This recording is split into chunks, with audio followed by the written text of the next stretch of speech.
Chains of Sorrow Throction Hall reeked of desperation and greed, its dim lighting casting grotesque shadows across the faces of buyers who saw sentient beings as mere commodities. Captain Jackson Vale pulled his weathered coat tighter as he moved through the crowd, originally here only to fence some stolen cargo before jumping to the next system. The scarred human had learned long ago to keep his head down, and his conscience buried survival in the outer rim demanded nothing less. But then he saw her. She stood on the raised platform like a figure from a dream-turned nightmare, her silver skin gleaming despite the harsh spotlights, violet eyes holding depths of sorrow that seemed to pierce straight through the chaos. Shackles bound her wrists, but her posture remained proud, dignified even in captivity. Nira, as Overseer Grimm announced with theatrical cruelty, belonged to the Cathara, peaceful species known for their empathic abilities and healing touch. Rare specimen, Grimm's voice boomed across the hall, captured from the sacred groves of Kithfor. These beings can feel your very soul. Ladies and gentlemen, imagine the possibilities. Jackson's jaw clenched as buyers shouted increasingly obscene bids. He'd seen slavery before, had even transported questionable cargo when credits were scarce. But something about this girl's quiet strength reminded him of Elena, his sister, lost to raiders when he was too young and powerless to save her. The same defiant silence in the face of overwhelming cruelty. 50,000. Called a grotesque mollusk-like alien with cybernetic implants. 75. Countered a human warlord, whose reputation for brutality preceded him across 3 sectors. Nyx. Gaze swept the crowd, and for a moment, impossibly, her eyes met Jackson's. In that instant, he felt something crack open inside his chest, a wall he'd built around his heart after years of loss and disappointment. She didn't beg, didn't plead, but there was something in her expression that spoke directly to the part of him he thought had died with Alina. 100,000. The bidding continued to escalate. Jackson found himself pushing forward through the crowd, his hand moving to the credit chip containing everything he owned, his ship's fuel reserves, 3 months of salvage profits, even his emergency medical fund. It was financial suicide, complete madness, but he couldn't stop himself. 200,000, he heard himself say, his voice cutting through the noise. The hall fell silent. Overseer Grimm's reptilian features twisted into surprise, then greedy delight. Do I hear 250? And no other bids came. The gavel fell with a finality that would change both their lives forever. Jackson had just bought the freedom of a stranger using every credit to his name, and he had absolutely no idea why. As the shackles were removed and Nero was led toward him, violet eyes searched his face with an intensity that made him feel exposed, seen in a way that terrified and thrilled him simultaneously. Whatever happened next, there was no going back. Flight through Darkness Docking Bay erupted into chaos the moment Jackson's ship, the Wandering Star, cleared Station Nexus 7. Proximity alarms shrieked as 3 Syndicate vessels emerged from behind the station's bulk, weapons already charging.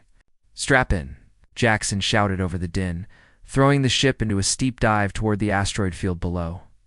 Nira, still wearing the simple gray shift they'd given her, gripped the co-pilot's seat with white knuckles, her violet eyes wide but alert. Bounty Hunter Kresh's voice crackled over the cum.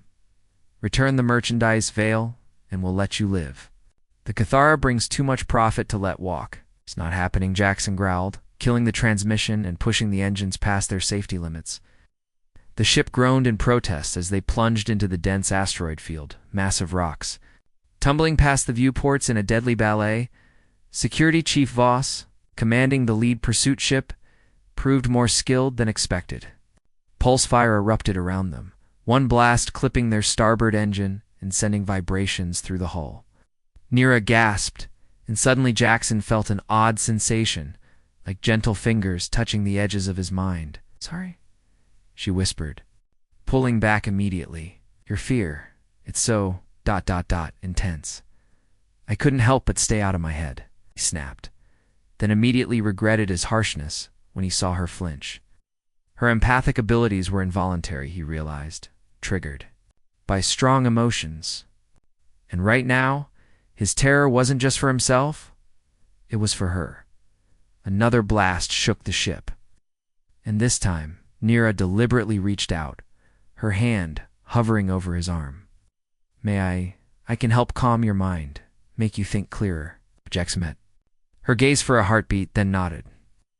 The moment her silver fingers touched his skin, warmth flooded through him. The panic receded, replaced by crystalline focus. He could see the path through the asteroids now. Feel the rhythm of the field's rotation. The wandering star danced between tumbling rocks the size of city blocks. Jackson's hands moving across the controls with newfound precision, eight behind them. Voss's ship clipped an asteroid and spun away, trailing atmosphere.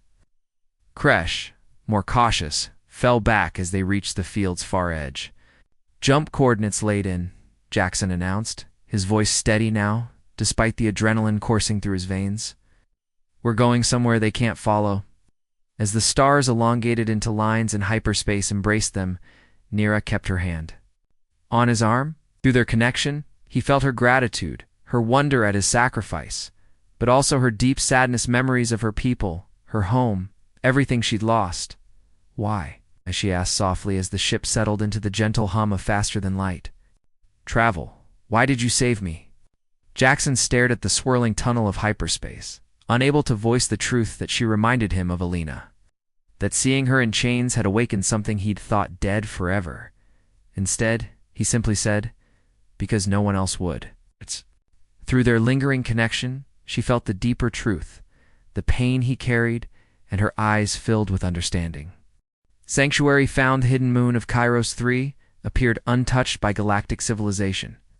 Its surface dotted with ancient ruins and crystalline formations that caught the light of its parent star. Old Pete's sanctuary had been carved into the largest crystal formation, invisible to most scanners, a perfect refuge for those who needed to disappear. Well, I'll be a Minix uncle, Pete wheezed, his cybernetic eye focusing on Nira as they disembarked. A Cathara here in my humble abode. Haven't seen one of your kind in 30 years, child? Nira managed a weak smile, still recovering from their harrowing escape. The stress had taken its toll, her silver skin had dulled, and she moved with the careful steps of someone fighting exhaustion. Jackson found himself instinctively supporting her elbow, surprised by how natural the gesture felt. She needs rest, Jackson told the old hermit. Medical attention. Medical droid Unit 7 can handle the basics. Pete nodded toward a battered but functional droid emerging from the depths of the cave. But what she really needs is peace. Empaths like her, they absorb everything: pain, fear, anger. She's been soaking up the worst of sentient emotions for weeks. That night, as Nira rested on a simple cot in the sanctuary's medical bay, Jackson kept vigil nearby. He told himself he was just being cautious, watching for pursuit, but the truth was he couldn't bear to leave her alone. When nightmares began to plague her sleep, visions of the auction, of hands reaching for her, of a home she might never see again, he acted without thinking. Hey, he whispered, gently shaking her shoulder. You're safe now. Her violet eyes opened, filled with tears that caught the soft glow of the medical bay's ambient lighting. I'm sorry, she breathed.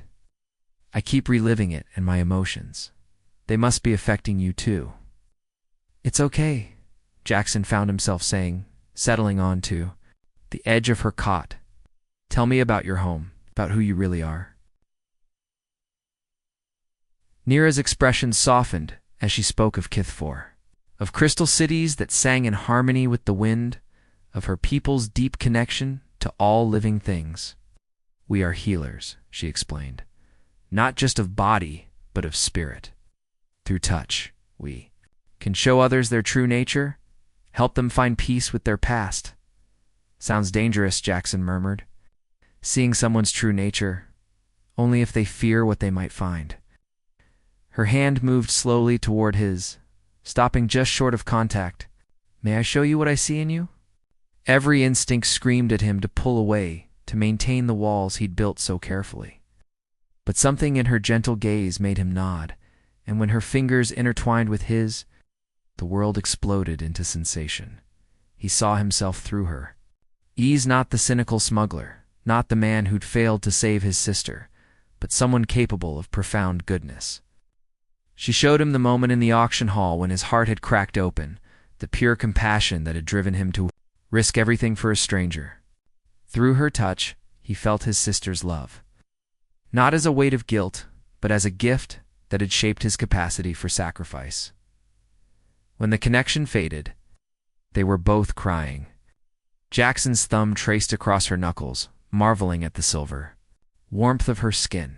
"You're extraordinary," he whispered, and for the first time in years, he let someone see the vulnerability beneath his scars. Hearts unveiled. Commander Riker's fleet found them on the third day, their ships emerging from hyperspace, like vultures circling a kill. Lieutenant Zara's tactical analysis had predicted their refuge perfectly. Kiros 3's isolation made it ideal for hiding, but also impossible to escape once discovered. "We have perhaps an hour before they breach Pete's shield generators," Jackson said grimly, watching the Syndicate vessels take position. "After that, ... After that, we make our stand," Nira finished quietly. She'd grown stronger during their time in Sanctuary, her silver skin regaining its luminous quality. But Jackson could feel her fear through the bond that had formed between them. They took shelter in the deepest part of the crystal caves, where Pete's ancient defense systems might buy them precious time. The old hermit and his droid worked frantically to encrypt data cores containing evidence of the trafficking network, determined that their sacrifice would mean something. In the quiet moments before the storm, Jackson and Nira found themselves alone in a small chamber where crystals cast rainbow patterns on the walls. The beauty felt surreal against the approaching danger. "I need you to know," Jackson began, his voice rough with emotion. "These past days with you, they've been the most real I've felt in years." "Whatever happens, don't," Nira interrupted, moving closer until she could place her palms against his chest. "Don't speak as if this is goodbye, isn't it?" His hands came up to cover hers, feeling the warmth of her touch through his shirt. "We both know how this ends. Riker doesn't leave witnesses." "Then let this moment be ours," she whispered, rising on her toes until their foreheads touched. "Let me show you what you mean to me." When their lips met, it was like touching alive wire. Her empathic abilities amplified every sensation, every emotion, till Jackson couldn't tell where he ended and she began. He felt her love for him, pure and fierce and unashamed, while she experienced his devotion, his wonder at having found someone worth fighting for. They sank to the soft moss that carpeted the cave floor, hands exploring with desperate tenderness, when Nira's fingers traced the scars that crossed his shoulders. She shared the story of each one not through words, but through touch, showing him how his pain had carved space in his heart for compassion. "I love you," she breathed against his neck, her silver skin seeming to glow in the crystal light. "In all the cosmos, in all the stars, there is no soul that calls to mine like yours does." "Nira," he whispered her name like a prayer, like a promise. "If we survive this, when we survive this," she corrected fiercely, "we'll build something beautiful together. I can see it in your mind, a place where beings like me can be safe, where love conquers the darkness between the stars." Outside, the sounds of battle began as Pete's defenses engaged Riker's advance forces. But here in their crystal sanctuary, Jackson and Nira held each other and dreamed of a future worth fighting for. Their love a bright flame against the approaching shadow. Love's revolution at the Galactic Council chamber on Coruscant Prime fell silent as Nira stepped forward, her silver skin gleaming under the harsh judicial lighting. Admiral Torres, presiding over the emergency session, studied the Cathara with barely concealed fascination, while Ambassador Keene whispered urgently to his aide about the unprecedented nature of empathic testimony. "Honored counselors," Nira began, her voice carrying clearly through the vast hall, "I stand before you not just as a survivor, but as a witness to the systematic brutalization of sentient beings across our galaxy." His heart swelling with pride and terror in equal measure. They'd barely escaped Kairos 3 alive Pete's sacrifice, buying them enough time to transmit the encrypted data to sympathetic contacts in the galactic press. Now, 3 months later, the trafficking scandal had brought down governments and forced this emergency session. With respect, Counselor Nira interrupted Senator Vex of the Traitor Coalition. Emotional testimony, however moving, cannot substitute for hard evidence. Then let me provide both, Nira said quietly, removing the ceremonial gloves that covered her hands. Zacathera, I can share not just my memories, but the emotions of those who harmed me. You will feel their cruelty as if it were your own. The chamber erupted in debate, but Admiral Torres called for order. The precedent is unusual, she admitted, but if the counselor consents to this form of testimony, what followed changed everything. Nira moved through the council chamber, touching the hands of representatives from dozens of worlds. Through her empathic gift, they experienced not just her memories of the auction, the cage, the terror, but the cold satisfaction of Overseer Grimm as he cataloged her like livestock. The predatory hunger of the buyers, the calculated indifference of commanders like Riker, who saw suffering as merely another business expense. By the time she finished, half the council was in tears. The erosion delegate openly wept, while the stoic titanium-based life forms of Sector 7 flickered their lights in patterns of distress Jackson had never seen before. We have heard enough, Admiral Torres declared, her voice shaking. The evidence is overwhelming. This council hereby authorizes the immediate formation of the Sentient Liberation Force, with full authority to pursue trafficking networks across all member territories. But Nira wasn't finished. Honored counselors, testimony, and task forces are not enough. We need sanctuaries, places where survivors can heal, can rebuild their lives. My beloved Jackson Vale has shown me what one person's compassion can accomplish. Imagine what we might achieve together. 6 months later, Jackson stood on the observation deck of Sanctuary Station Alpha, watching ships arrive from across the galaxy. Former slaves, refugees, survivors, seeking the safety that Nira's vision had made real. She approached quietly, as she always did, her presence felt before she spoke. 3 more ships requesting asylum, she reported, slipping her arms around his waist from behind, including a rescue vessel from the Kithara fleet. My people, they've finally come looking for me. Are you ready to see them again? Jackson asked, covering her hands with his own. I am, she said softly. But this is my home now, here with you, building something that matters. Outside the viewport, the stars wheeled in their ancient dance. Inside the station, something new was growing, a network of compassion that stretched across the galaxy.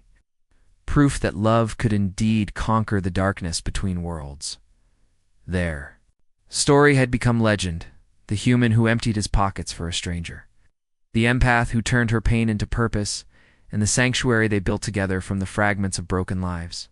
In years to come, when beings spoke of the Great Liberation, they would remember that it began not with armies or politics, but with one moment of connection across the floor of a slave auction, 2 souls recognizing each other across the vast loneliness of space.